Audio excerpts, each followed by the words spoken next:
and Jaydeep.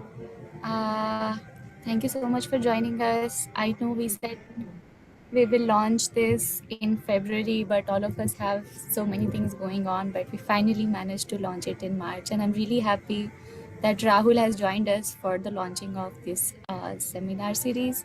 Um, before uh, before I move to the topic, I also wanted to acknowledge that just paying tribute to Savitribai Phule on her 26th death anniversary. And also, thanks to Tejaswini, we have been reminded that uh, this year completes 100-year anniversary of Baba Saheb's submission of thesis, Problem of Rupee. Just wanted to send congratulations on that to everyone. Um, and now to the session. This was in planning for a long time, and we had some suggestions, and we were initially unsure as to how to.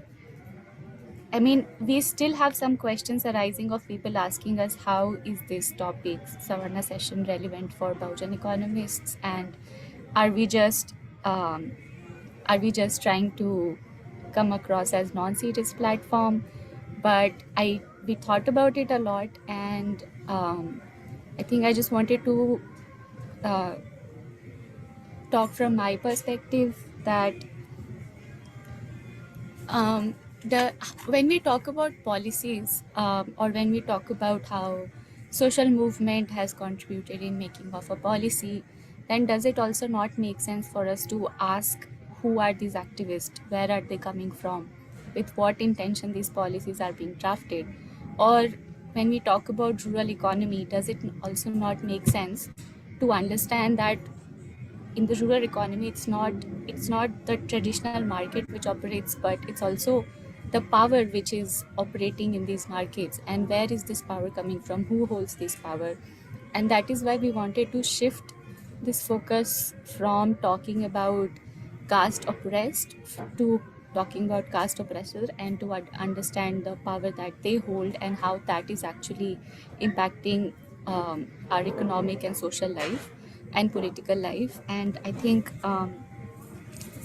and tradition not traditionally, sorry, I'm saying this word too many times, but B has been working on so far we have been working on organizing workshops for our people, Belgian students, primarily trying to focus on students who do not get access to resources.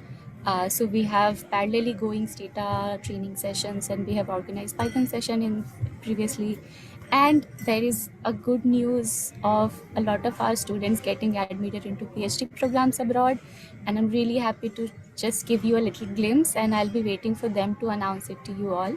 So these are small things that we have been doing so far in our own capacity, but now we also want to question the structure that all of our oppression experience is a part of.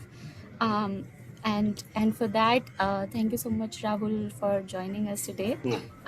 Rahul is a sociologist, and he's submitted his PhD in sociology at JNU, and I'm sure all of us know about Rahul's work. It's been around Dalit movement and leadership, and he's also been a leader with PAPSA, an organization that a lot of us look up to in JNU. Um, so Rahul, I want to hand it over to you, but before we start with your topic, I also wanted you to uh, share with us a little bit about whether you think it it's important for us to talk about savarnas, or is this a misplaced for attention, and if you think that this is, I mean, what can be done in this direction that has not been done before you start with your topic, and why are we going to talk about that topic? Okay. Yeah.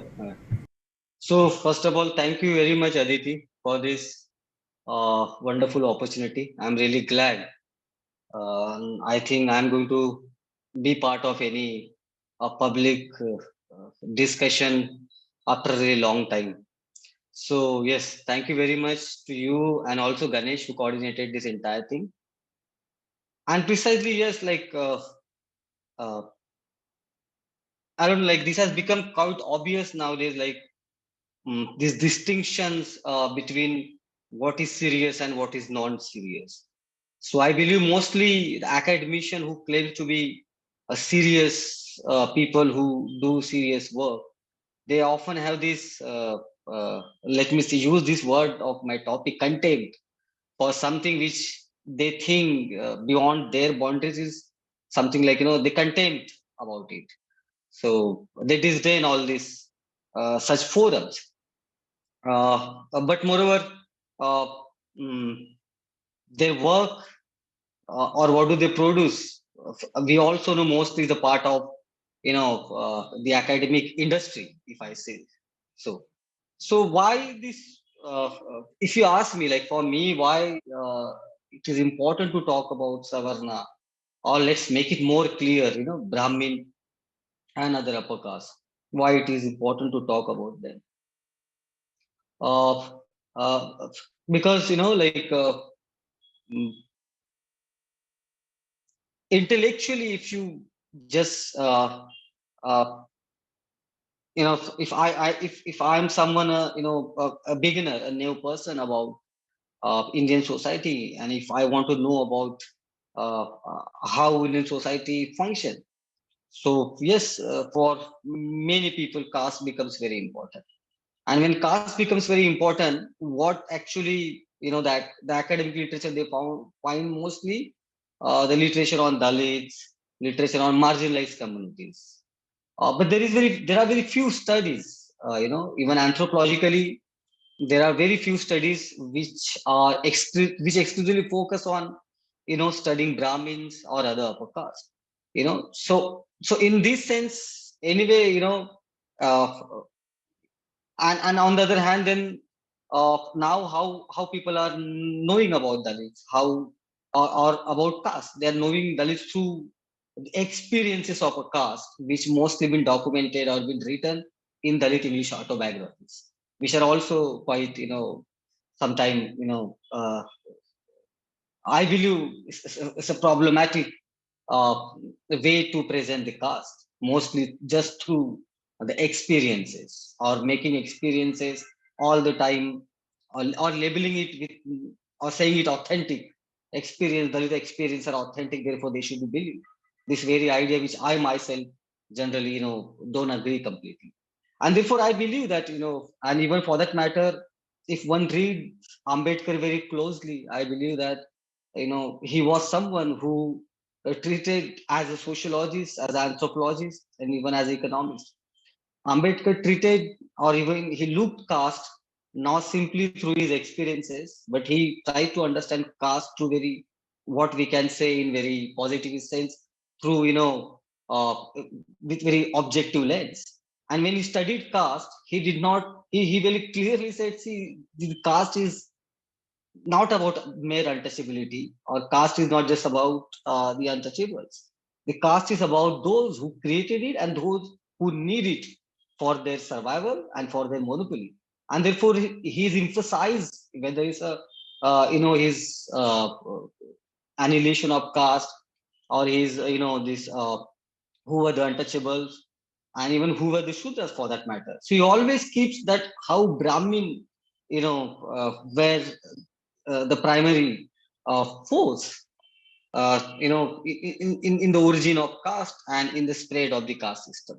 Therefore, when I read Ambedkar very closely, and when I compare other academic writing on caste, then I believe that on the one hand, the academic intellectuals who has reduced caste to Dalit question, and whereas Ambedkar sees caste not as a Dalit question, it is a question of upper caste. And therefore, if any system has to be understood, like when you understand capitalism, you do not simply talk about proletariat. Even Marx in his Capital, or even in the manifesto, he does not simply talk about, the proletariat. He talks about capitalist. Even in Capital, he talks about how capitalist, how bourgeois force works. So his analysis, his historical analysis, is about how the ruling classes has monopolized, the production forces and the power. But when it comes to India, you have all the reports. So in general popular discourse, what do we have? we have Dalit atrocities are happening. This number of Dalit atrocities are happening. Dalits are dying. There are very heinous cases on Dalits, many things, and the discrimination cases and all of that. But when you actually go and see that, you hardly find any particular good document about upper caste who are doing this. Okay, so I believe this is the high time that the way Marx understood capitalism, or the working classes for that matter, and the way Baba Sahib, I must say, understood caste through by studying the Brahmins. This is high time for academician who claims to have the method to study. They should change their outlook toward caste and and when they want to understand caste, I think they should start studying those who are practicing caste and not those who are victim of a caste. So I believe this platform is very important for this new beginning. Thank you. I think this is the best start for this. Thank you so much for encouraging us all. We needed this sort of affirmation from more people. And now I would just leave it open for you to start with your topic. Yeah.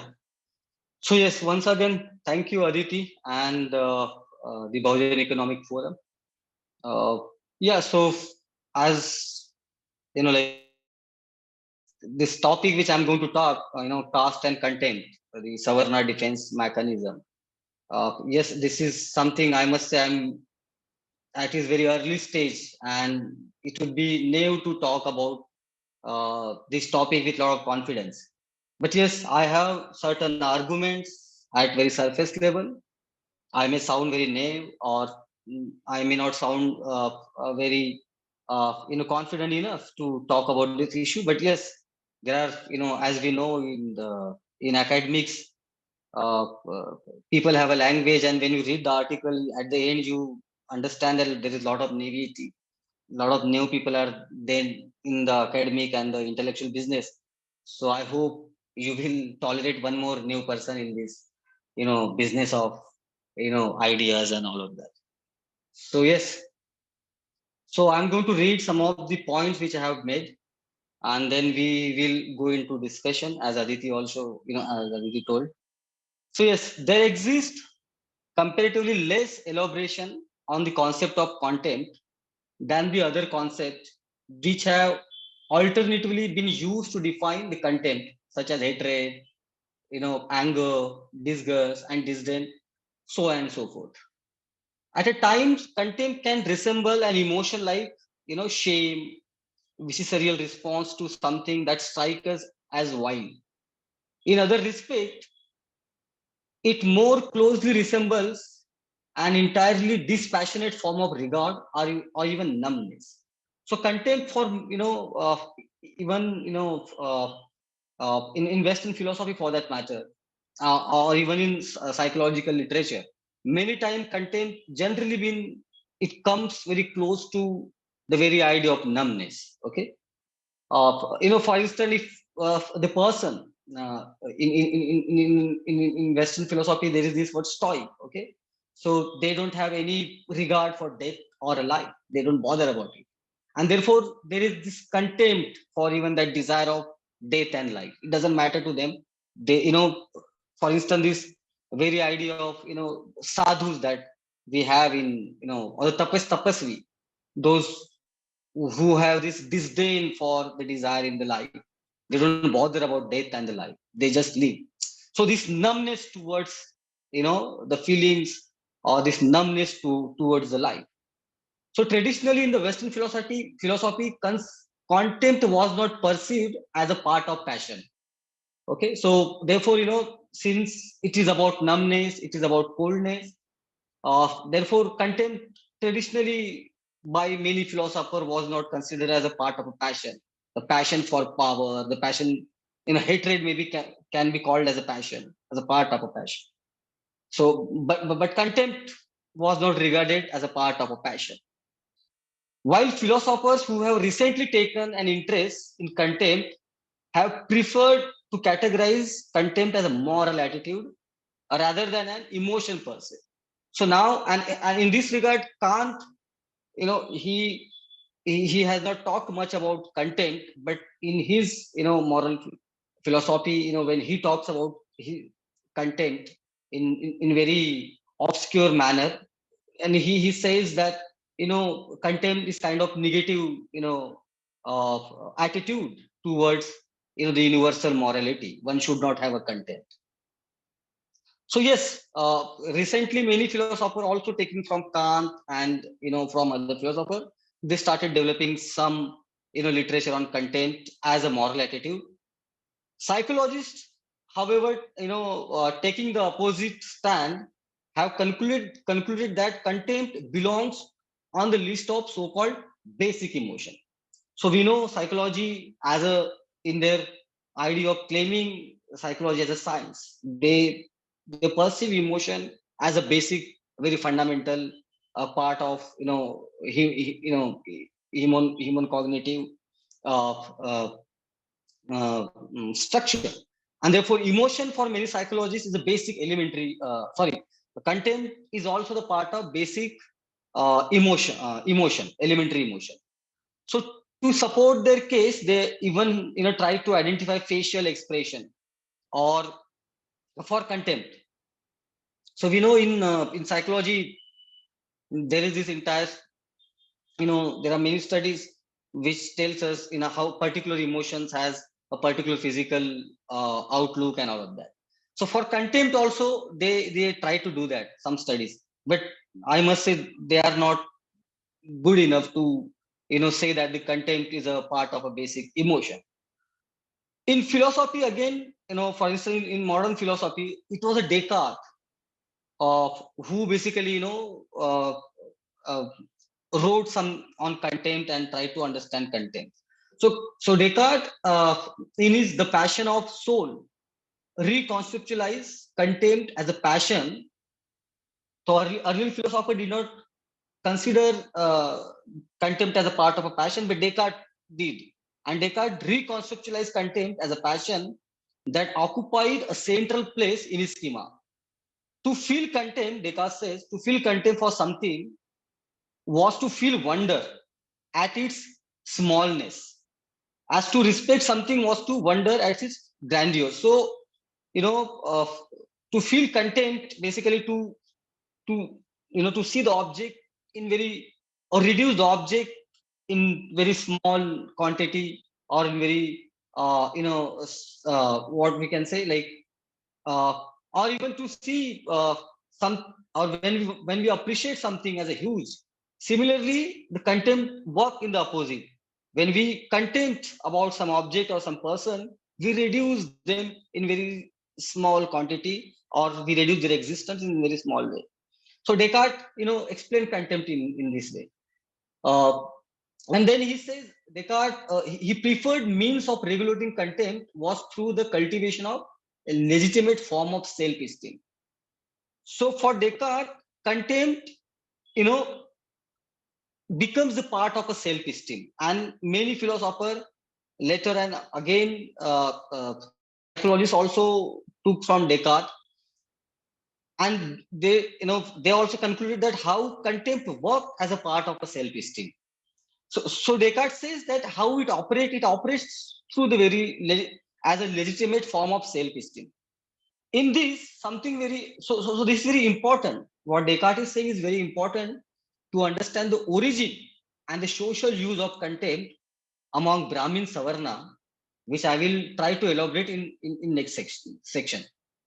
Contempt is a deep dismissal of another, and that precludes the kind of respect you know uh, which Kant claims we owe all to human beings. So as I said, like Kant would say that you as a human being, we as a human being owe respect to everyone. So he talks about this universal morality and everything. But contempt works in the opposite, and it reduces another human being in as I say, it has a deep dismissal of another. So according to Kant, we are required to treat all moral agents with respect even when they seem not to deserve it. Attitude like contempt is precisely denial of the prospect of reconciliation, a signal that conversation is over.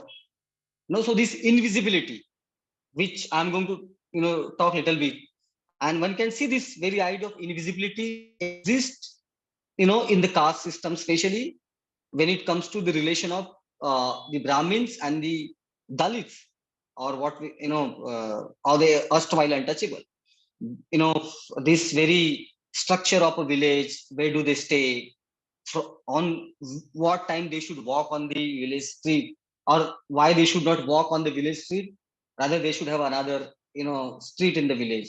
We know anthropologically there are many studies which are available, and many people even know who come from the Indian villages. Okay, so yes, uh, mm, so attitude like contempt is precisely denial of the prospect of reconciliation, a signal that conversation is over. There is no conversation, no communication. In other words, we refuse to further engage with those we find contemptible. So that's what even in the caste work, there is no communication. Okay, there is no there is only what one can say is a ritual duty, right? So, if an attitude of contempt really means that we no longer respectfully interact with another moral agent, first you reduce the other person as an immoral agent, and then there's a denial. There is no communication. You know, there is no mutual respect. Okay. Moreover, to define the contempt independently from hatred or from disdain, the concept like disdain, it is important to see the contempt as an independent phenomena or a concept. It is important to separate it from the, as I said, from the concept like hatred, anger, and other. In this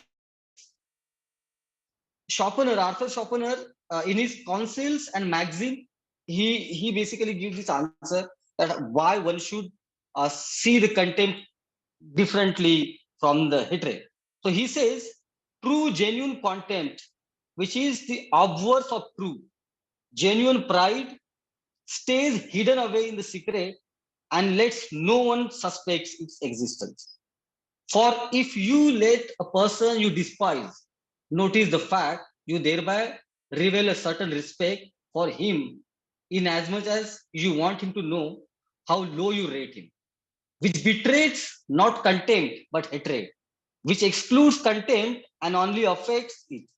Genuine contempt, on the other hand, is unsullied conviction of the worthlessness of another.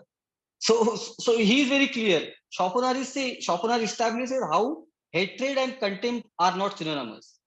Contempt, rather, for him is the emotional manifestation of a person devaluation into nothingness. It marks a judgment of a person being beyond consideration and unworthy of respect. Even such respect has to be despised.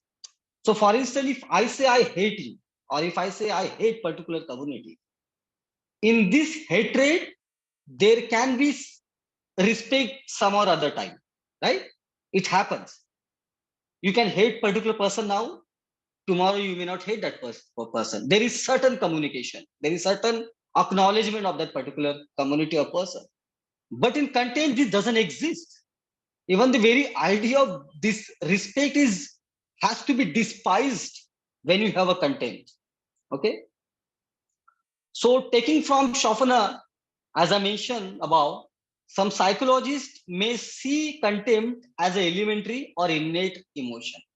I, however, argue that contempt is a socially cultivated in a stratified societies by a ruling community to secure both the material as well as psychological security in response to the fear of other. Now, this other is very important. So, which I'm going to talk a little bit. So, it's a fear of other, and this other for ruling classes or ruling community is always a significant other. They are always present there, and the entire construction of a contempt has to happen in keeping view of this other. Now, today, this other is a marginalized community. Thus, contempt in a Freudian sense, if one sees, is a part of a ruling class defense mechanism. Okay.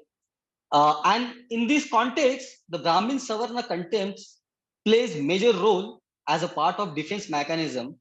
And this very defense mechanism, as Baba Sahib Ambedkar argued, that they develop against the superiority and in the response to the threat from Buddhism, right? So Baba Sahib in his treatise on untouchable, who were they, why they became untouchable, argues. And what he says, the broken man, to whom he regards as a erstwhile untouchable, and today's Dalits. The broken man hated the Brahmins because the Brahmins were the enemies of Buddhism.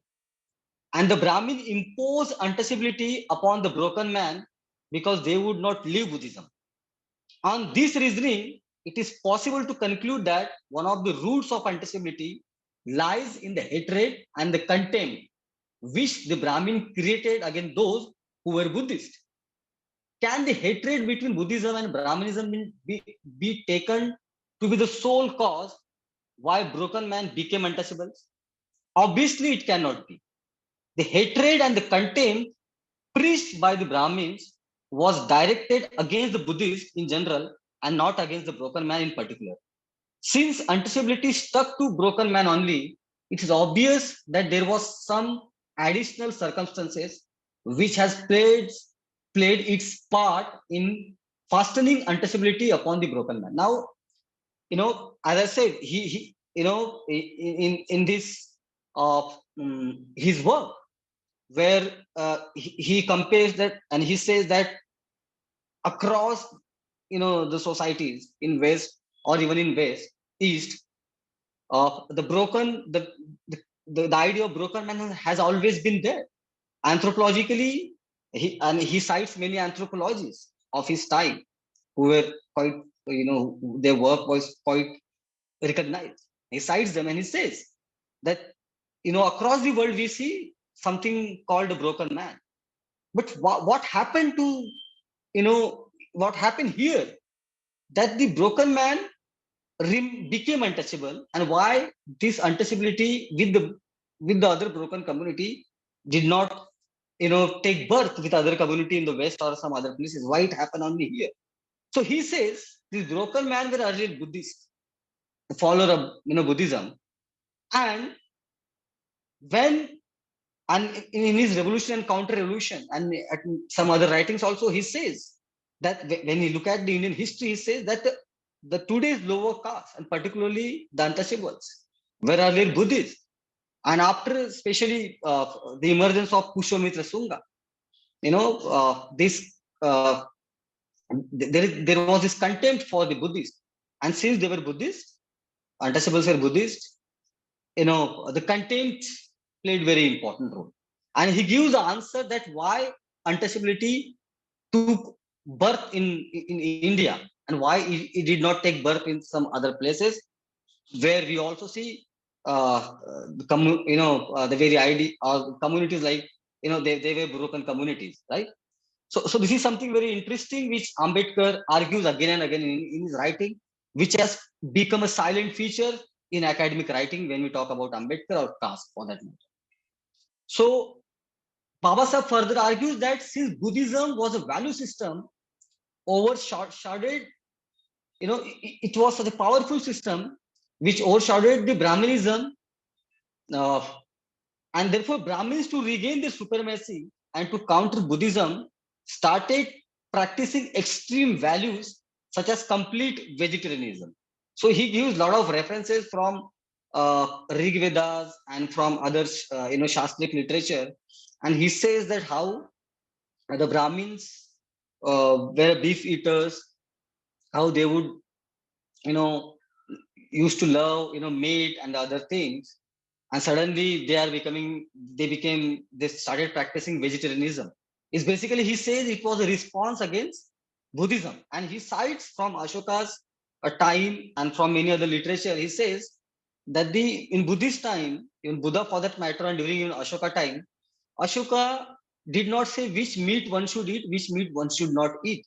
He did not differentiate between, the cow meat is, the sacred or non-cow, or the goat meat is non-sacred, nothing like that. There was a rule that one should not, kill animal for a food if they have enough food. And therefore, during Buddhist time, especially during Ashoka time, many non-Brahmin community became Buddhist and started practicing and started relying mostly on things which were available to them.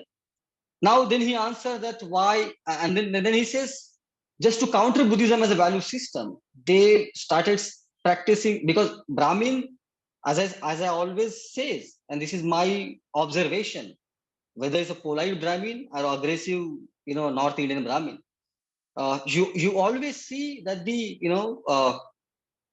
Brahmin always wants to make his position something as a unique. Okay, so if you say, like, so this very idea of poor Brahmin, even he is a poor, he is a unique. Okay, so there are many poor on the street, and among lower caste, the poverty is rampant. But that doesn't become, even the obvious case. What becomes the obvious case? This uniqueness of a poor Brahmin. So Brahmin and the poor, something very absurd, something cannot happen at all. And therefore, even the state acted upon it, and they now have a reservation. Okay. So yes, what I was trying to say, that the Brahmin has always this internal, cognitive mechanism where, or the defense mechanism, where they want to overthrow the system which is against them. And Buddhism was exactly, the evolved value system, as Ambedkar argued, which overshadowed the Brahmanism. And Brahmins, to counter Buddhism, started practicing, the very, high end or strict vegetarianism, that, now those who are eating meat, they will be seen, with the contempt, right? So yes, so it is in this context the denial and the fear of Buddhism. Okay, so this denial and the fear of Buddhism remain as a significant other for Brahmins, and acting out contempt makes the actor feel or to actually become in superior to whom or what is acted out contempt on. So denying is about putting the actor in a better position than reality informs. And most importantly, for Brahmins and Savarna, Buddhism remained as a big other, as Lacan, you know, build, who builded his theory in opposite, and also taking something from Sigmund Freud and Hegel. So it's very important, which I found very important, that how when Lacan talks about, two other, while the Freud talks about one other, Lacan talks about two other, where he says that the first other, the small other, is there, which through which you develop your very intimate or very immediate, psychological processes. On the other hand, the significant big other, which is there, which is out there, which through which you get to know how to interact in the society, how to interact in the community, how to make yourself as a part of that particular community. So here for Brahmins, I argue in Lacanian says that the Buddhism and the Buddhist always remain as a significant other.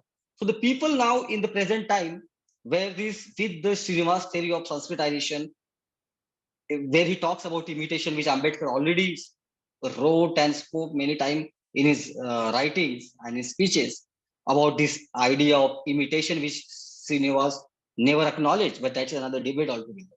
But what I'm trying to say now, if one very, with a lot of naivety, or being naive, one can say, oh, the lower caste.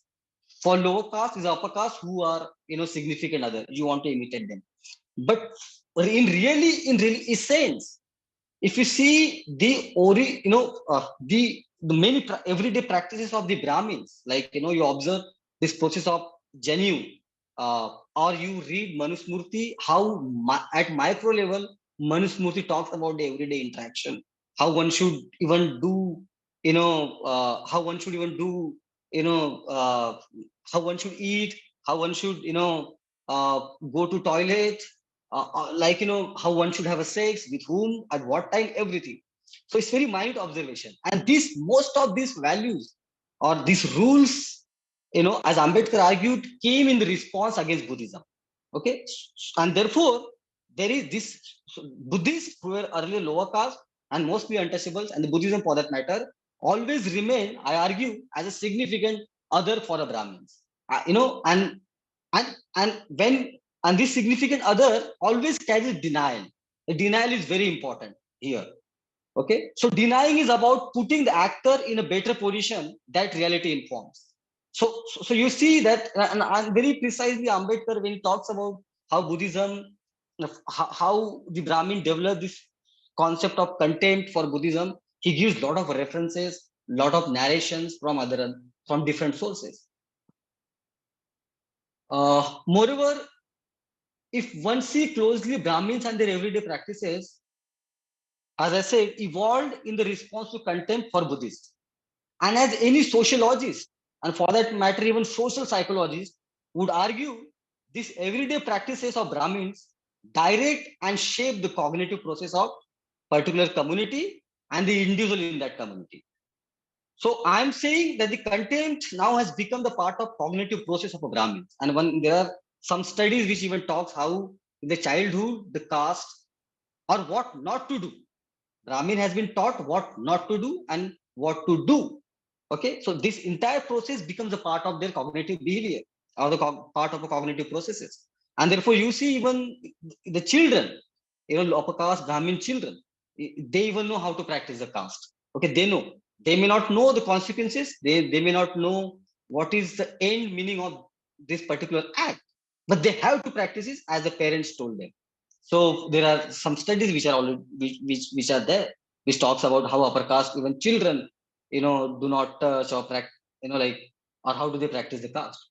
Further, in this regard, if one sees the traditional village caste society, as I said, invisibility, which is important part of contempt, as Schopenhauer argued, or invisibilizing untouchables from public spaces, used to be and still is a rule and the principle of the caste system. So Baba Sahib observes in very interesting in his writing what he says.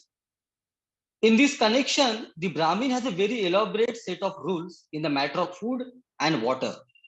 He will take only water from some and not from others. A Brahmin will not take food cooked in water by any caste. He will take only food cooked in oil from some caste. Again, he has a set of rules in the matter of vessels, in which he will accept food and water. He will take food or water in the earthen vessel from the some caste, only in metallic vessel from some, and only in glass vessel from others. This goes to determine the level of caste. If he takes food cooked in oil from a caste, its status is higher than the caste from which he will not. If he takes water from caste, its status is higher than the caste from which he will not. If he takes water in the metallic vessel, that caste is higher than the caste from which he will not take. So now, so he talks about all of these things. I will just quote the last 3-4 lines. These are some of the factors which determine the place and the status of a caste in Hindu hierarchical system of a caste. This hierarchical organization of the caste system is responsible for producing a social psychology which is noteworthy. So now again here, as I was trying to indicate and take and was trying to bring Lacan, how this the idea of Lacan's idea of this mirror stage, where significant other is very important for the everyday interaction or the everyday cognitive processes. So here, as Ambedkar Baba Sahib is also saying, it is, he refers to social psychology which is noteworthy. In the first place, it produces a spirit of rivalry among the different castes for dignity. Secondly, it produces what he says is very important. It produces an ascending scale of hatred and descending scale of contempt. Okay, so in ascending scale of hatred and descending scale of contempt. For upper caste, there is a contempt. You may have a hate for the Brahmins. Okay, one may have a hate for someone who have monopolized. Okay, and that's very obvious. Okay, but for Brahmins, for who are there at the up, they have a contempt. They cannot simply work with the hatred. They need to have a contempt. Then only they can invisibilize Then only they can monopolize. Okay. Now, however, how Brahmins have now this is one may say, oh, now we have urbanized, society is getting urbanized. Now we have entered in the modern society where you have the modern institutions, and everyone is a part of this modern institution. Now, how come then this contempt works? This is something which one may wonder. What I have basically noted down, that Brahmin-Savarna carries the contempt for lower caste in so-called modern societies and institutions. Okay, and how I can prove that? I am arguing that contempt as a natural and as argued above, the cognitive part of a Brahmin Savarna comes in conflict with the modern values such as equality or the dignity or sharing the space with other communities. So, with Brahmin upper caste, Savarnas, now the contempt, when they're part of the modern society, it comes in, it becomes now there's a conflict, because contempt can retain with the invisibility, with not having communication. Now here, therefore, the contempt becomes the part of a conflict. There's a conflict between the modern values and the contempt, which is a part of a cognitive. And why I'm saying this is, it is their cognitive behavior or part of a cognitive processes, or let me say is a part of their psychology. And it is, and so, if you just read the response in most of the atrocity cases or even cases of the discrimination, the act, first act of a defense of upper caste Brahmins and other upper caste is basically denial. The denial that this cannot be caste discrimination, and and the judiciary has played very important role in sustaining this denial of a caste in the formal setting. So so this immediate response of a Brahmins of a denial, okay, it's very important to understand how contempt and these modern values come into conflict in the modern time and in the modern institutions. So yes, as I said, contempt comes in conflict with the modern values of equality or sharing space and tolerating lower caste, which in turn takes most ugly as well as more subtle form, like this myth of a merit, which is actually a product of a denial and the fear of other, and these others are basically lower caste. So the upper caste express contempt for Dalit and other lower caste in this modern institution. How? With the very idea of merit. Okay. So now, if one objectively sees with the number and there are many arguments in favor of reservation, and why reservation should be there, and there are objective numbers that and there are objective realities that even that if it is about merit, then it's upper caste, they have failed again and again to prove that they're meritorious. That is another debate. I don't want to go into it. But yes, this very concept of a merit is very important to understand through the lens of a content. And most importantly, the consequences such as suicide, Dalit student suicides, making others feel as worthless. It happens with a lot of Dalit students who are in the universities like IITs and some other universities. Worthless, and also in government offices, or making other feel worthless, has no direct effect on their psyche. So for Brahmins, it has no effect. So even if there are 10 suicide or 12 suicide, like for a normal human being, he or she would have certain processes of self reflection. For majority of Brahmins, this does not become a part of self reflection. But what becomes the first thing is a denial. Oh, there cannot be the caste. It is not about caste. Oh, it is not about this. This is the first and very immediate response that one can observe. So yes, and another difference that one, and this is another difference through caste, one can argue that how contempt is different from the hatred. So when you go to the village, there's a landlord, Maratha, Jat, or other so-called Thakur or Rajput communities. They have a hatred. They don't even understand how to exactly practice the contempt. So they may have a hatred. Okay, like and you see it very clearly. But when it comes to Brahmins in the modern institution, they may not beat you directly. They may not inflict a violence. Okay, but for their psyche, Dalit students committing suicide or Dalit officer, feeling worthlessness or feeling miserable or in the depression, this doesn't matter to the Brahmin because contempt is a part of their psyche. And as I said, what is most important feature of a contempt is numbness towards other, and also to basically reduce, someone, as Descartes says, in very in smallest way. Okay, so yes, so now therefore this, this example, like we generally make a fun matrimonial ads, we caste is no bar, but except SC/ST. Okay, now this looks for us as a funny, okay, something very clear case of a contradiction. But for Brahmin-Savarna who are giving it, if you look at their the education criteria and all of that they give, they are quite educated. They are engineers, they are doctors, they are this, they are that. Okay. Uh, but for them, it's not a contradiction. For Brahmin-Savarna, it's not abnormal. Because as I said, it's not part of their cognitive. What is the part of a cognitive, or this the psyche is contempt for lower caste, which make them blind to the reality. Okay. So yes, so in the last, I am not denying, okay, saying all of these things. In the last, I am not denying the human possibility that the Brahmin Savarna cannot come out from the contempt by themselves. They can.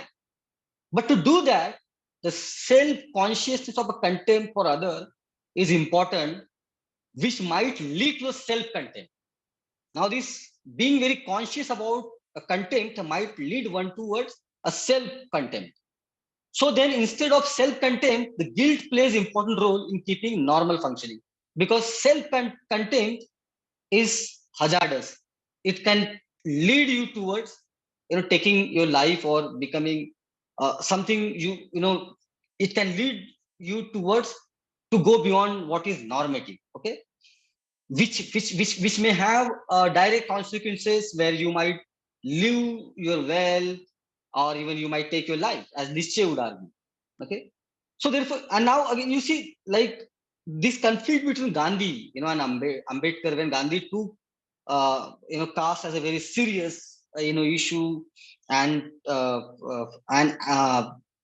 designed a lot of activities and acted upon it. Okay, so Gandhi's various acts against untouchability, you know, uh, and which became the political correctness, part of a political correctness of that time, to which Baba Sahib criticized vehemently. He criticized his idea of seva and all of that. In our time, in this new liberal society, we can see how so this political correctness, what I'm trying to say, this political correctness is basically suits to the guilt, which prevent upper caste Brahmin to go toward the self-contempt. Guilt is very important. So now the guilt, once you feel guilty, you do not go towards the self-contempt. Guilt basically prevents it. And this very idea of guilt becomes the part of political correctness. During Baba Sahib time, Gandhi developed that entire political correctness. And now in our time, in this new liberal society, we see the new political correctness, an expression of a guilt of a liberal Brahmin Savarna, functions little differently. And I argue that unlike other systems and the times, capitalism in our time operates on two extreme axes. On the one hand, it offers immense possibility of consuming material goods and services, which is innately ingrained in some mystical experience. On the other hand, it also opens a door to self-discovery, like meditation, ultimate spirituality, nirvana, so on and so on. Like this American form of Buddhism, go nirvana, all of this, this nautanki that they do. Okay. However, and some Dalit in my state feel very happy. Some Gora is becoming Buddhist. They don't know this entire game of consumption and all of that. Anyways, so meditation, ultimate spirituality, nirvana. However, what makes it all the more special is the feeling of a guilt. You can't consume without guilt, and the guilt ultimately feeds into authentic subjectivity in the consumers. So now, when you go to the mall, you take you buy this, all rich people, they buy all these brands, and while buying they make sure that they do not then they ask, do not give me this plastic bag. Is there any other alternative option? Then give me this, kaggad wala bag, or there is this box, you can contribute, save the children or save the climate, all this. Okay. So you have to consume, but you cannot consume without the guilt. The guilt is internal and unseparable part of a consumption now. Okay, this is how the new liberal economy functions. So similarly, you can't consume without guilt, and the guilt ultimately feeds into authentic subjectivity. So like now, I am authentic consumer. I'm not just consuming. I'm also doing some other part of a life. I'm also saving the nature. I'm also helping the poor. Okay, all of that.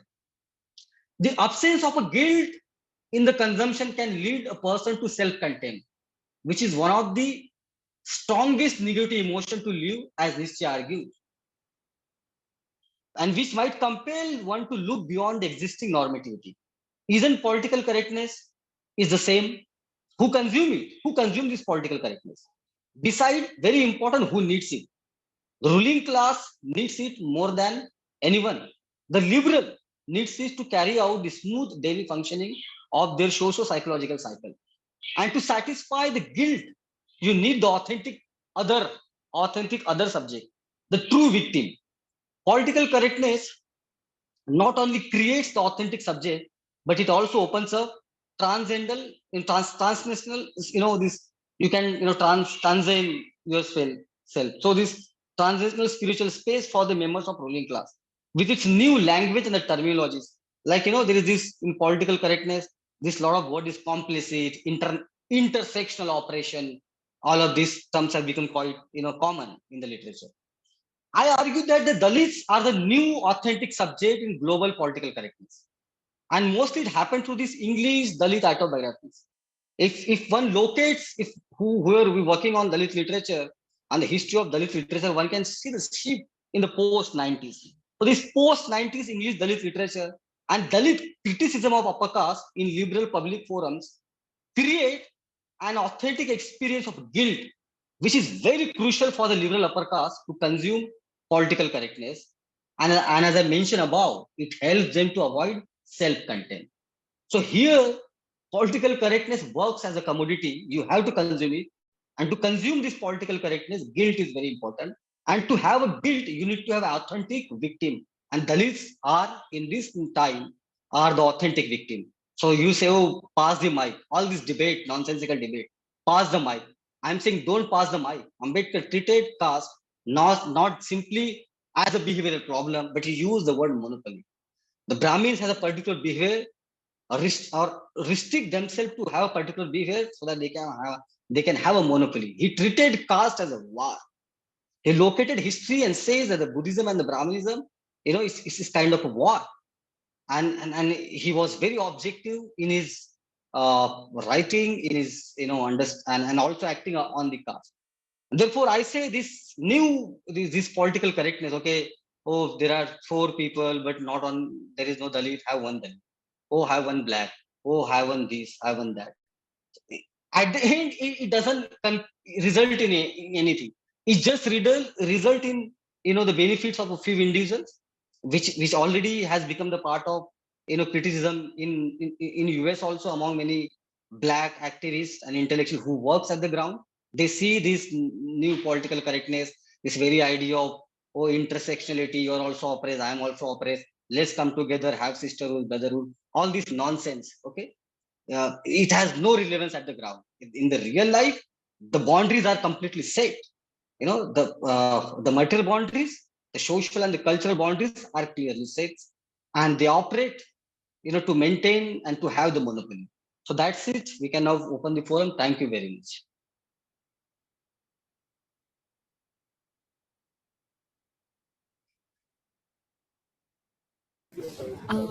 Thank you so much Rahul. हमको इतना ज़्यादा सीखने को मिला.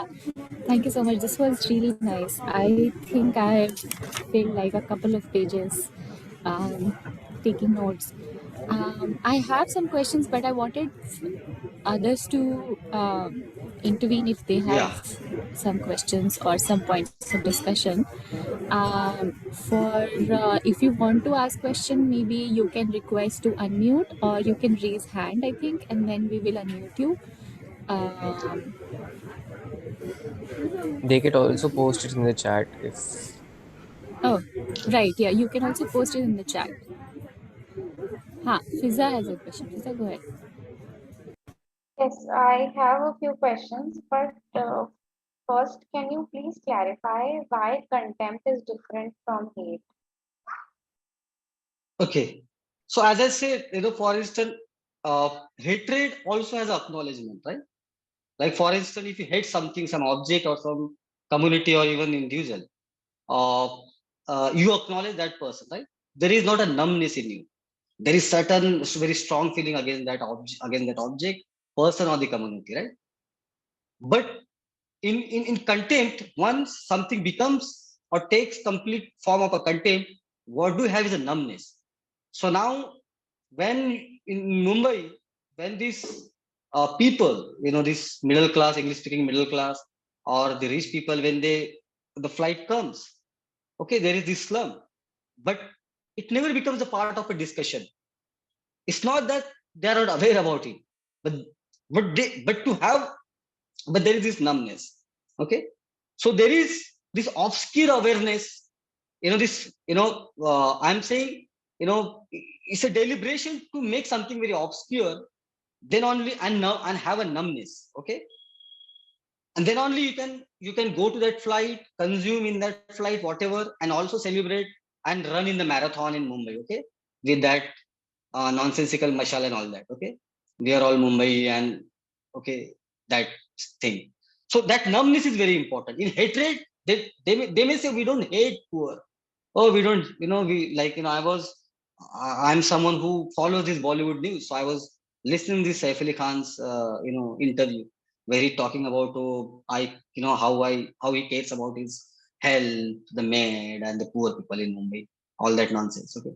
So they may say they're not, but so there is no hate in that way. But what is there is contempt for these people who are there, working class people. Okay, and this is how, again, as I said, because like, in the caste society, this middle caste, dominant caste, you see the hate in them. Okay, like if you study these atrocity cases mostly, so just because you have scored well in studies, you're Dalit, so there is a hate against you. Brahmin may not come and directly hate you in the modern institution, but this contempt, this numbness, they will not acknowledge you at all. Who you are completely invisible. Yeah, so given that, if we look at the point of violence against Dalits or any other community, then does this contempt, like, how would this contempt translate into violence, in the sense that if does it like translate into violence, because if it is leading you to believe there is a numbness in you because you contempt the other caste, or there is this concept of invisibility there. So is No, contempt violence, I'll just also interject. leading? No, Yeah, violence and caste, like, I'm not saying that Brahmins don't have hatred, they only have contempt. But what I'm trying to say here, the violence and the relation of a caste also has to do with to maintain the normative system of a caste at physical level and also in the public life. Okay, why did you, go to and touch that well? Why are you standing here? All of these things, why we cannot wear particular clothes, all of this. So there is this very idea of, right, this breaking the caste rule, and to have that, if you break, then there's a violence. So all of this, you can see anthropologically, that how violence and caste basically, works and functions. But if you see how, what I'm saying, that the contempt with the Brahmin-Savarna, when it becomes a part of, when they were part of a only traditional caste society, this rule was strict. The rules were quite defined. In the modern society and in the modern institutions, there are new rules which go against the caste specific rule. Okay, now therefore and mostly, and this is objective reality, the most of the institutions are not been captured by the dominant caste, to whom we Hmm. sociologically call dominant caste, but by the Brahmin-Savarna. Numbers tells that, okay? And this is something very, and not at the hypothetical level, but at very objective level. If they are in the majority of this institution, and then there are the suicide, what I argue that, and even after committing suicide or seeing suicide happening, the same argument is coming that it is not about caste, and the things are again, you know, going on. So what I'm trying to say here that you cannot just simply invisibilize this reality by your own immediate or the spontaneous deliberation. I'm saying this is something beyond the spontaneity. This is something permanent in your psyche, which plays very important role. And what is permanent in the Brahmin minds and the Savarna minds, the content. This numbness. And I'm saying when it comes to this contempt comes in conflict, confront the modern institution and the values, the conflict happens, and this conflict create a very ugly, very obscene form of violence. And this violence, as many of us say, the epistemic violence, that there is no acknowledgement. There is always a denial, all of that thing. I don't know if I've answered your question, but uh, Yeah, yeah.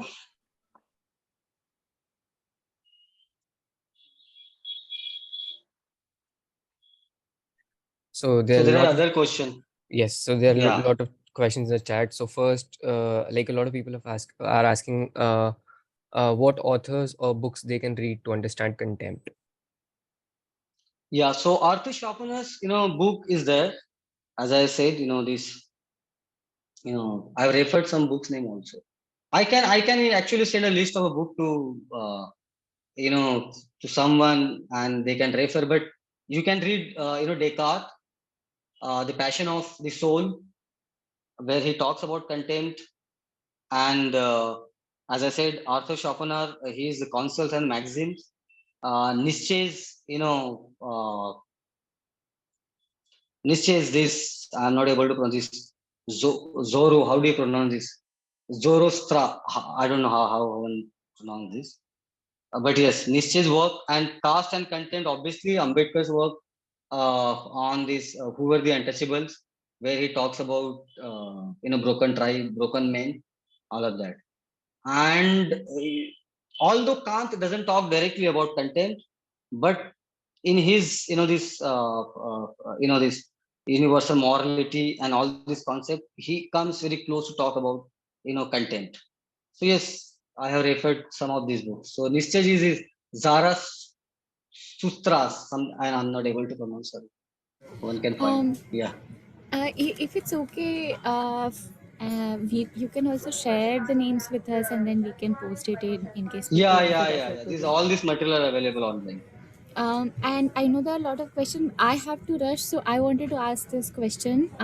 While you were Yeah. talking about it, I kept thinking about the Boysian idea of double consciousness, and Du Bois has articulated that those who are oppressed, they have two vision. The idea of two-ness, Hmm. that one is on which the oppressor, they reflect their own ideas, so that is one self, and the other is how you see yourself, and that's the second self. So I was just thinking, how do you think this is somewhere getting also connected to the fact that a lot of our people incorporate that consequence of contempt, that consequence of invisibilization, and how that starts affecting us. I mean, this is in general to understand that with the I think what you're saying makes a lot of sense, that looking upward it's hatred and looking downward it's contempt. So that's one thing I wanted to understand, that how is this contempt getting functioning in our lives. And the second is how in terms of non-Brahmin Savarnas, I also wanted to understand that how are they operating in this dynamics, and what happens between the Savarna caste and Brahmins, not necessarily related to non-dominant castes. No, for non-Brahmin Savarna, as Baba Sahib also, when in his writing puts, they are someone who has to follow. the authenticity of a Brahmin. So they are someone who fall. So the discourse from for a non-Brahmin-Savarna always comes from the Brahmins, and there is very less challenge. So, and this has been continuously happening in the same way. They are not in the, like, uh, they may have their own particular discourse of their community, like, the Vaishyas and the so-called Rajputs. But if they need a Brahmin to, legitimize that entire discourse, and the Brahmins legitimize that discourse, and also this non-Brahmin Savarna also, take a discourse from this, Brahmins. And if you study, like, this anti-reservation protest, so you see the people who created this entire narrative of merit. If you just locate them, they're writing this entire gang of this youth for equality, their intellectual ideologue. So many people who were acting on the street were non-Brahmin Savarnas, like the so-called Rajput and all of this. So those who were writing continuously, you see, they were mostly Brahmins. And also against this farmer protest and all of that, if you just study on social media who writes and on columns in newspaper, all of this really, so Brahmin plays very important role in creating this entire discourse. So I don't know, there may be some particular look or the view that one can specifically study the non-Brahmin Savarna, but as far as me, I see that they imitate Brahmins in that way. So, for instance, this very, I forgot one point, that how, as Baba Sahib says, that how caste, and this might lead to, now people are, I don't know, this is, okay, I won't touch that topic, but people are very eager to study this Dalit sexuality, Dalit women's sexuality, all this concept. But where Ambedkar is very close to understand the, gives the hints to understand the Brahmin sexuality when he talks about just to maintain a caste, how the child marriage to birth. Okay. And now here the very idea of this, like, let's say this obscenity, it's not even sexuality, but the obscenity and the vulgarity starts in the Brahmin's life. When did it end it? How did it end it? And also how it transferred into other communities, like Rajput communities in many North Indian in region. This idea of child marriage, all of this, how it took, and how it percolated in among other communities. So, so what I was trying to say, that how, you know, uh, uh, uh, that this psychosexual upbringing, or development of an individual, which is very important for behavioral psychologies and also the cognitive psychology. If one try and study this psychosexual behavior of a Brahmin upper caste, tracing it historically, it becomes very interesting that how this very concept of vulgarity, where in Buddhism, on the one hand, the vulgarity is not completely has a disdain for the vulgarity, but is something which has to be, given away through the contemplation, through, the realization, through and by and living in the sangha. However, on the same time, there are a lot of this example of, now many people take it, example of sexual liberation also as another thing. Mostly upper caste feminists trace many this example of sexual liberation from Hindu mythology. Let's say the Brahmin mythology. You see this, how this sexual, obscenity basically, took a turn into protecting the caste also. Okay. So, so just simply, I did not touch upon that. One may study that, especially who is trained into this psychology specifically. One can see that how the very idea of a sex is been constructed in the Brahmin's life. I say, therefore, I say it's not just stop studying these Dalits, saying, oh, they are living in this and doing that. I'm saying, if you at all want to even study sexuality, you should study Brahmins, because they are the one who created this entire, idea of, the sexual obscenity, is, or what, the 19th century psychologists would call the sexual abnormality, is quite prevalent normativity among the Brahmin-Savarna. Okay, that is a different topic to explore, but yes. So the Suvendu is asking, can you elaborate more on the self-contempt of Savarnas, particularly how it emerges from their contempt of others?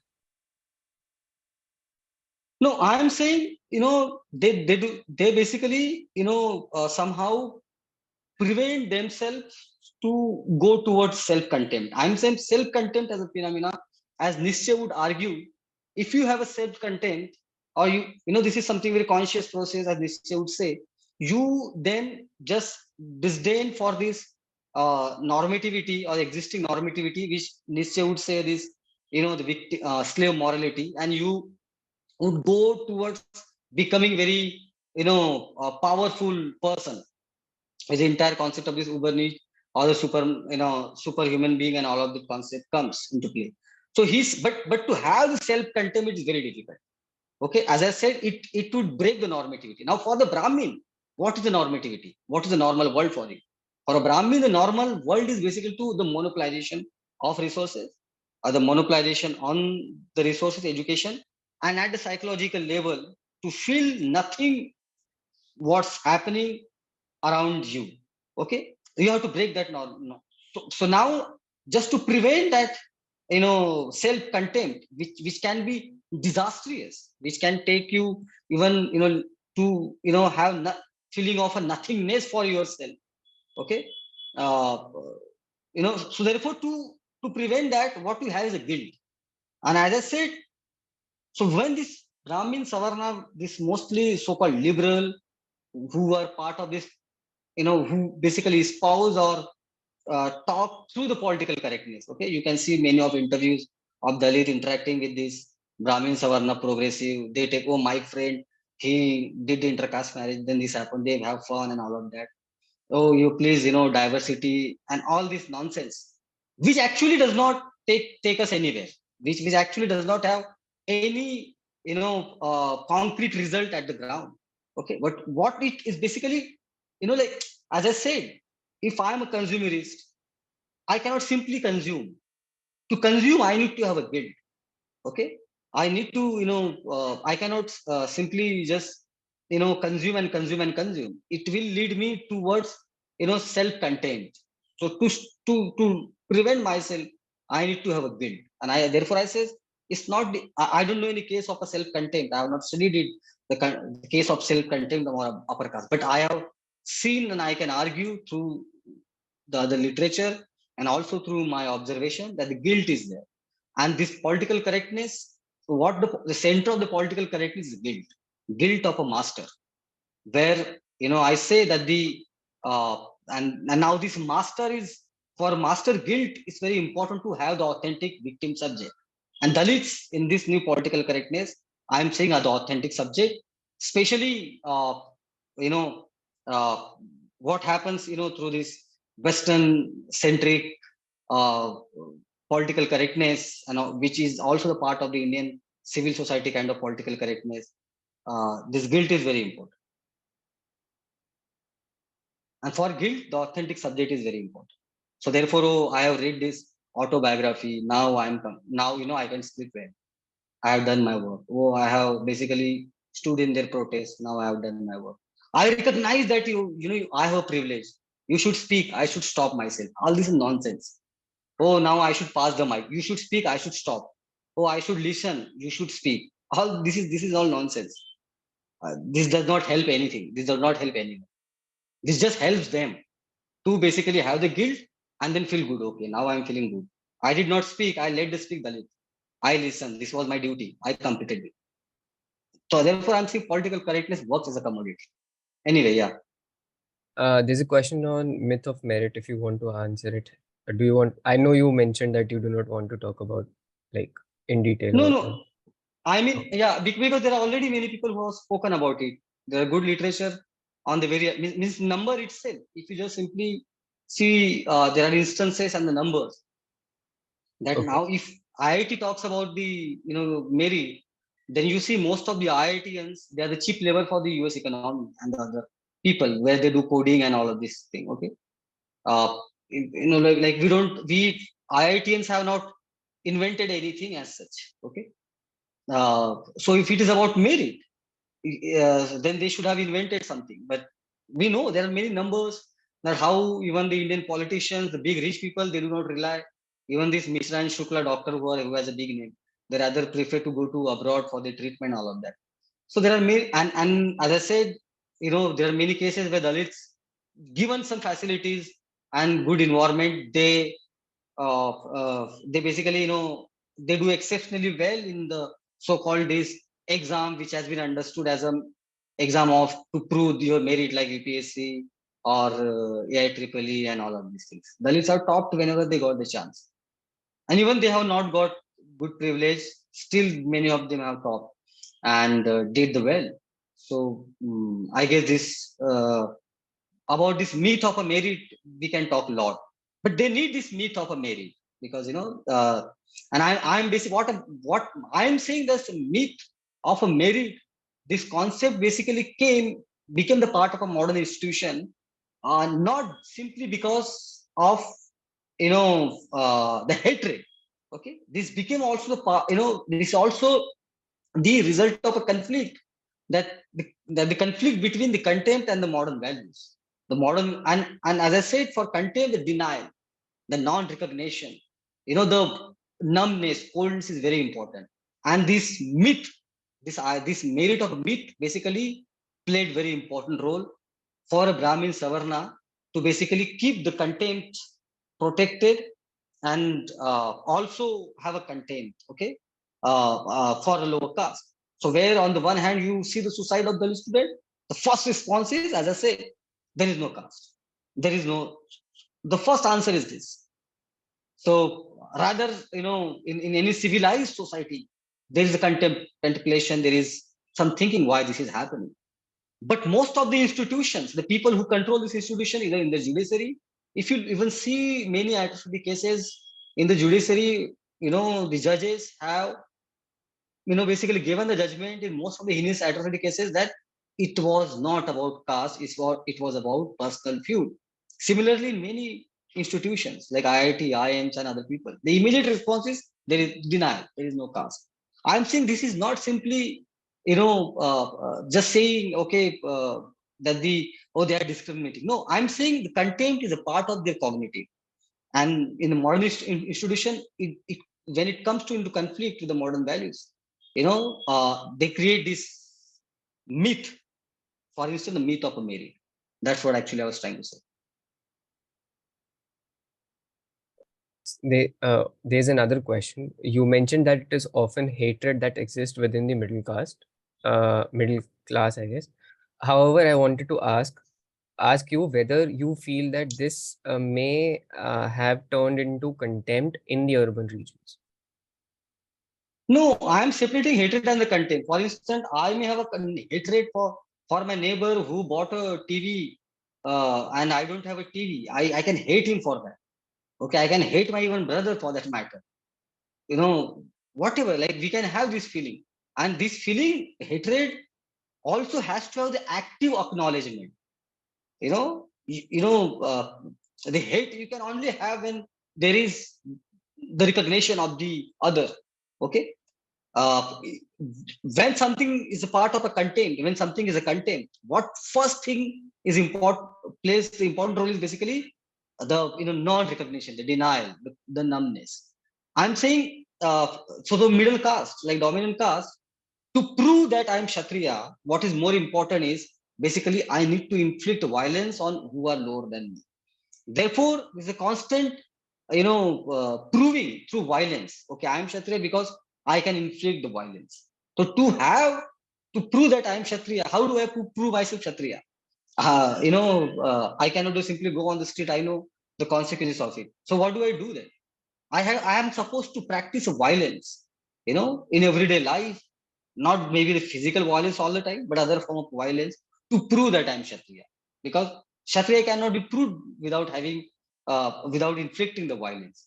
And therefore, I'm saying there is this hatred. So you need to have hate for the lower caste. I'm saying Brahmins have both hate and the contempt. But what is more important in the for Brahmins historically, to prove that they are superior. You cannot just, as I said, as Descartes would argue, that to prove you are superior. How do you prove you are superior? You need to have a contempt, and therefore, as Ambedkar said, like after the decline of Buddhism, or on the attack of Buddhism. So if the Buddhist monk will walk on the street, the Brahmin would say the Buddhist monk is walking towards us, just see somewhere else. This is how the contempt works. Okay, invisibility is very important. That's what actually I was trying to say. I'll ask Prateek to unmute himself and ask the question.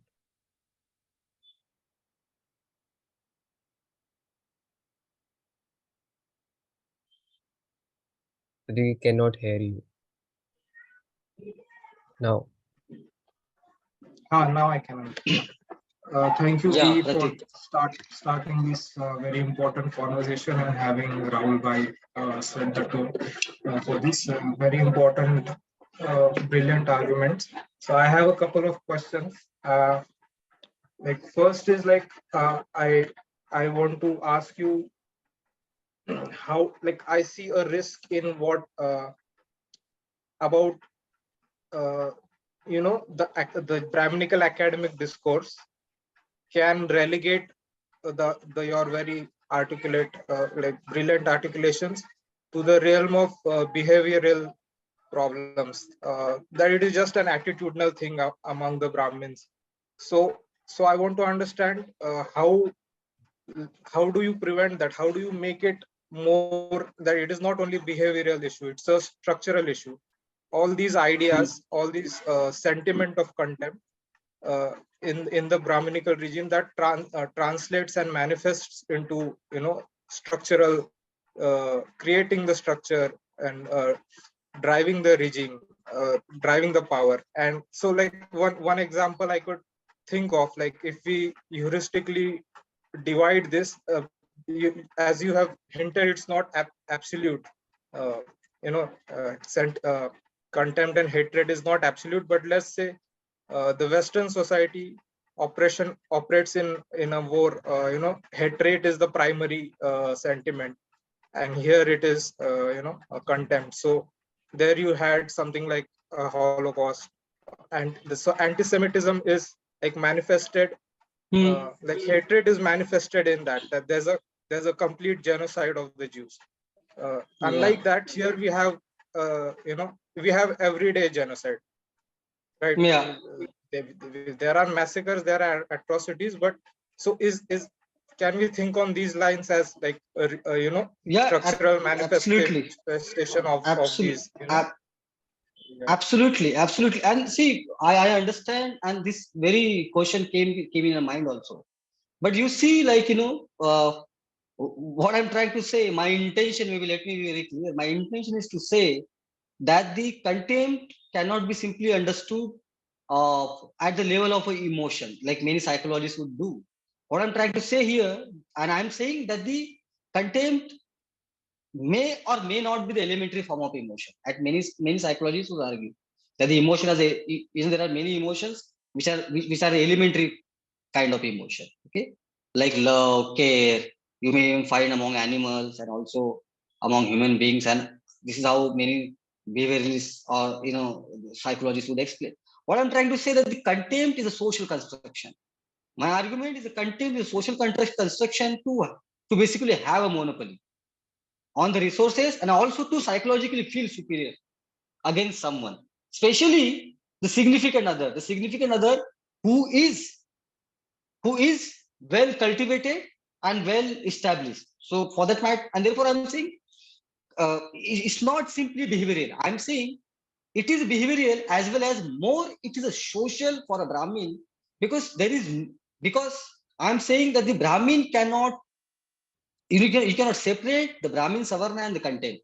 If there are Brahmin-Savarna, there is a contempt. They cannot function without it.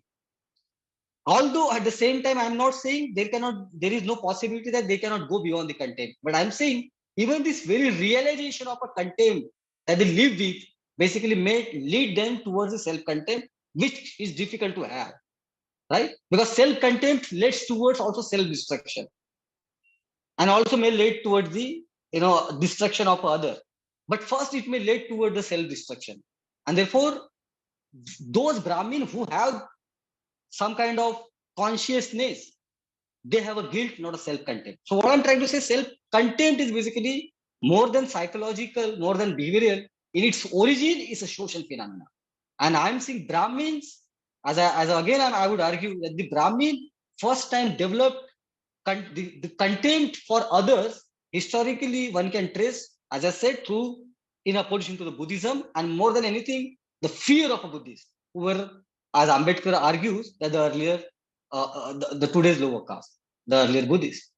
And therefore, I understand this risk of making the caste simply as a behavioral problem. But I'm saying caste is also a behavioral problem, right? And and as I said, like there is no universal, because in caste or among Brahmins, they never talk about the universal morality. Although they talk about universe, but there is nothing. Everything is very immediate. Like if you read the Manu's, Manusmurti, Manusmurti is not about how world functions. It's about how you should operate at everyday level. How Brahmin-Savarna, as I said, how one should, go to toilet, how one should pee, how one should eat, how one should have a sex, all of these things, at what time, everything. So all this is a vulgar document, but it basically monitors everyday life. And why this is coming? Why it did? Why such documents is basically being created here? Okay, it's a very important question. Why this minute monitoring is there? Is basically not just to basically prove, to basically say that to control something only.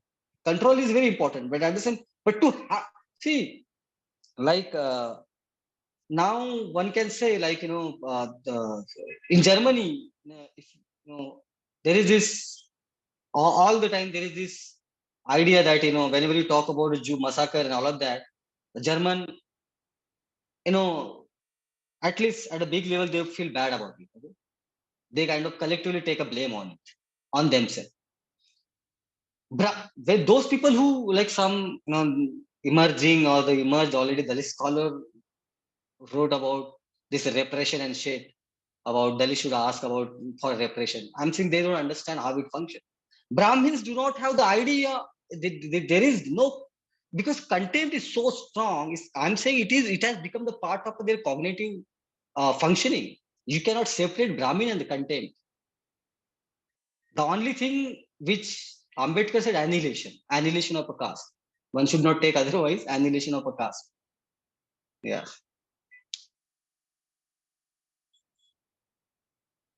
So that is what basically Pratik I was trying to say. And like next, I'm forgetting. What did you say? Right. Yeah. So yeah, it makes a lot of sense to me. I had like another question is that how would you trace the history of contempt? Let's say from the times of Manu, Pushyamitra, Shungar, to how it manifests in modern times, and No, also that it is Ambedkar slightly himself off. did that. Ambedkar wonderfully did Right. it. He traces the contempt from the Buddhist period, and then this what he says, the counter revolution. So he himself in revolution and counter revolution, and also who were the untouchables, and also in some references of annihilation of caste, he talks about this. He himself, and earlier people would not agree with Ambedkar, the so-called academic historians, but now when the D.N. Jha, he also now, when he talks about the ancient history, now last of his work also talks about the ancient history through the lens of conflict between Buddhism and the Brahmanism. So yeah, Ambedkar has given the answer about it. We can historically trace the content Yeah. with the emergence of Right. Buddhism. Yeah. So like I had a slightly off topic question, but I think it's relevant because you mentioned about Nietzsche and about beef eating practices. And so like I was reading Yeah. this genealogy of morality, and he talks about the ideas of good and bad, and how what it means in master's morality. Good is associated with the characteristics of noble class and bad is with the slave classes. And in conversely, in the slave morality, good is associated with the characteristics of slave classes, and evil is associated with the rich and noble classes. So Nietzsche's argument is that all morality, if you trace it back, it can, it can be, you will find it a different context for that. And so the one example that came to my mind reading of that was about beef eating. And as you mentioned, now it is looked at as an immoral act according to Brahmin morality. Yeah. But how in the Vedic period the Brahmins were beef eaters and horse eaters, and it was part of their culture. So yeah, so that's an interesting thing. But I think where Ambedkar differs from Nietzsche is like Nietzsche does not, he understands how morality works, but he does not associate himself with any kind of morality. But Ambedkar does. Ambedkar values, Buddhist morals and the Buddhist morality, and how that is very important. So when he says that in a just society there is ascendance of reverence and descendants of contempt, that so he says that the binary of this ascendance and contempt can be replaced if we have a compassionate society. So he's again bringing it in that morality aspect. So I mean, it's not very related, but I just wanted to make this no, observation, share of this. course, But like yeah, Ambed, thank you for Baba your. Sahib, yeah, no, Baba Sahib, of course, had a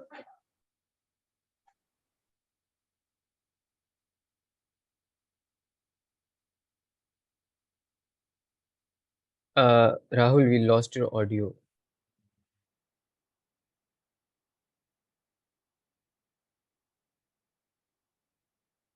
Try disc. I guess your earphones battery died. Yes. okay, good, okay. So yeah, so I'm not going into that. Although this somehow uh, because as Baba Sahib always mm, uh, always talks about the Buddhist morality. He used the word this shield. Shield is very important for Ambedkar, for Nietzsche, for that matter. This very idea of values of this, this, which is and through which he criticized, Christianity. But in the case of India, Baba Sahib sees Nietzsche's idea of this, this dual morality may not have direct relevance. I am not going into that. I am just simply saying how Nietzsche talks about this idea of self-contempt. And moreover, even if one goes to Nietzsche, and if someone wants to talk about Nietzsche's idea of this slave morality and the master morality, uh, I believe that this so-called postmodern world or the postmodern discourse, or this entire discourse of political correctness, which basically somehow care and protect what in Nietzsche's word, the slave morality, where you should care about each other, you should feel a pain of other. All of this basically slowly also becoming the part of so-called Dalit, international discourse. Okay, you should but in real sense it doesn't happen. No one cares for other. Okay, especially in a stratified society like India, where it's like many people can tell through their so-called experience and the life that how even for the inch of a land, or how even for the one day survival, one has to compete not with the others but with the group in which he is living. Okay, like, so anyways, therefore this entire idea of this self care, or in again in Christian word, this becomes a part of slave morality, somehow is also the dominant form of morality that we see in the present time, which comes expressed through mostly through this political correctness. Anyways, yeah, thank you. Thank you, Rahul, for this session. Yeah. I realize there are more questions, but we'll have to close the session because of the paucity of time. But perhaps they Yeah, can write to you on email. yeah, And I just want to thank everybody for joining us today. And as everyone has been putting on chat, this was a very interesting session. I have learned a lot. Personally, I really miss this kind of seminar, and I think हमारी जो शुरुआत ही इतनी अच्छी हुई है that this entire seminar series is going to be like this, and we are going to have so many ideas post this that perhaps we can just all get together and think about ways of pursuing this even further, in terms of writings as well, and not just these discussions. And I'm sure, like, as a collective, we will have these ideas and we will work on that. So thank you so much, Rahul. Thank you, everybody. We will keep sending you emails Um, about our yeah, thank sessions. you. I also wanted to say thanks to Jean for not letting us forget having this session and all the discussions that we had on the importance of the session. Ganesh आप कुछ बोलिए क्योंकि आप इतना हाँ मेहनत हाँ किए. हाँ हाँ my video is not working, but I will try. Okay, so I am audible to all, especially Rahul Dada. हाँ. Okay, बोल Jai बाबा Hind to बोल. you. जय. So thank you so much for giving me this opportunity to coordinate all the session, this session. I have also many doubts and uh, regarding the social justice concept also, how injustice happens with the death, but I will discuss with you later. And thank you so much. You made many clarification at one side on the contempt, and on the another side, whatever thinking I am uh, still about the social injustice, how happens with the, because one interview happened with me also that that is related to the injustice, because when I asked the question about the caste, when I stated about the caste in my interview, thereafter fired on me about the caste question. So it is their lack of receptivity, or say they lacks the uh, ethics of receptivity. Because of that, they are neglecting to the needs. So now I am able to relate the concept what you are saying. And when I shared the things, the people also how approach to that is another kind of thing. So it made me more clearer about the content that you clarified here. So thank you so much. I will get back soon about my article with you. Thank you. Thank you, Jai Bhim again. Yeah, thank you, Ganesh. Thank you very much.